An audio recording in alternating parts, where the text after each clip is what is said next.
இப்போ மத்திய அரசு எல்லா பொதுத்துறை நிறுவனங்களையும் குறிப்பாக அரசுக்கு சொந்தமான நிதி நிறுவனங்களை தனியாருக்கு ஒப்படைக்க அவற்றை சீரழிக்க கடுமையாக முயற்சித்துக் கொண்டிருக்கிறது.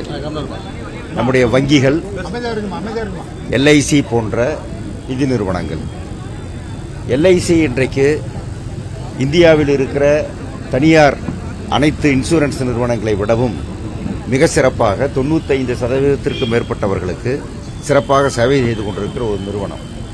அரசுக்கு மிகப்பெரிய லாபம் கொடுத்துக் கொண்டிருக்கிற ஒரு நிறுவனம். அரசின் பல்வேறு திட்டங்களுக்கு கடன் கொடுத்துக் கொண்டிருக்கிற ஒரு நிறுவனம். ஆனால் இந்த எல்ஐசியை ஏற்கனவே இருந்ததைப் போல தனியாக இந்தியாவில் வேறு எந்த இன்சூரன்ஸ் கம்பெனிக்கும் அனுமதி இல்லை என்று நம்முடைய நாட்டில் ஒரு சட்டம் இருந்தது. அந்த சட்டத்தை தளர்த்தித்தான் இப்போது பல இன்சூரன்ஸ் கம்பெனிகள் வந்திருக்கிறது. எப்படி தொலைத்தொடர்பிலே ஜியோ வந்ததோ மற்றது வந்ததோ பிஎஸ்என்எல் இப்போது அழித்து விட்டார்களோ அப்படி இந்த பொதுத்துறை நிறுவனங்களை அழிக்க முற்படுகிறார்கள். இந்த எல்ஐசி நிறுவனத்திலே இருந்த முகவர்கள் தான் இந்த எல்ஐசியினுடைய இவ்வளவு பெரிய வளர்ச்சிக்கு காரணம். அந்த முகவர்கள் இப்போது கடுமையான தாக்குதலுக்கு உள்ளாகி இருக்கிறார்கள். அதுவும் எல்ஐசி சீரழிப்பதற்கான ஒரு முயற்சி தான். கமிஷன் என்பது அவர்களுடைய வாழ்வு ஆதாரம். அதை அதிகப்படுத்த வேண்டும்.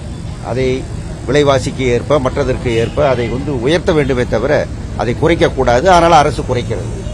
அதே மாதிரி எல்ஐசியிலே சேரக்கூடியவர்களுக்கு 1 லட்சம் ரூபாய் இருந்தாலே நாம் முதல்ல அவர்களை சேர்க்கலாம்.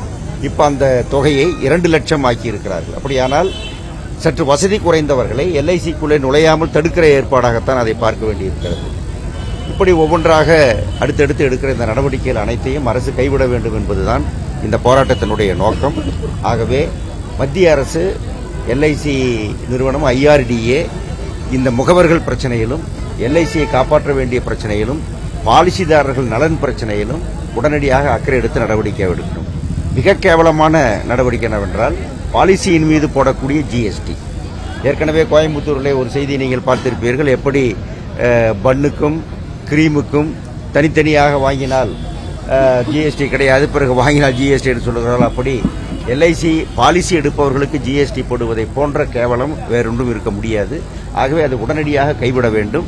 ஏற்கனவே அதை கைவிடுவோம் என்கிற மாதிரி ஒரு கருத்து அந்த கூட்டத்திலே வந்திருக்கிறது, ஜிஎஸ்டி கூட்டத்திலே வந்திருக்கிறது. அதை செயல்படுத்த வேண்டும் என்பது என்னுடைய வேண்டுகோள். இன்று காலைக்கு செய்தி எல்ஐசியோட இணையதள பக்கத்தில் முழுக்க ஹிந்தியில் மாற்றப்பட்டிருக்கிறதா செய்தி எப்படி பார்க்குறீங்க? மேலும் அது ஆப்ஷன்ஸில் ஹிந்தி, மராத்தி, இங்கிலீஷ் மட்டும்தான் இருக்குது, தமிழ். அதாவது இந்த எல்லா மத்திய பொதுத்துறை நிறுவனங்களிலும் மற்றதிலும் இந்தியில்தான் என்ற ஒரு ஏற்பாட்டை படிப்படியாக அரசு திணித்துக் கொண்டிருக்கிறது. கேரளாவில் இருக்கிற அமைச்சர்களுக்கு இந்தியிலே தான் கடிதமே வருகிறது, எம்பிக்களுக்கு கடிதமே வருகிறது என்று அவர்கள் மலையாளத்தில் கடிதம் எழுத ஆரம்பித்து விட்டார்கள். பல மாநிலங்களிலே இந்த தகராறு நடந்து கொண்டிருக்கிறது. ஆகவே இந்தியா பல மொழிகள் பேசுகிற நாடு.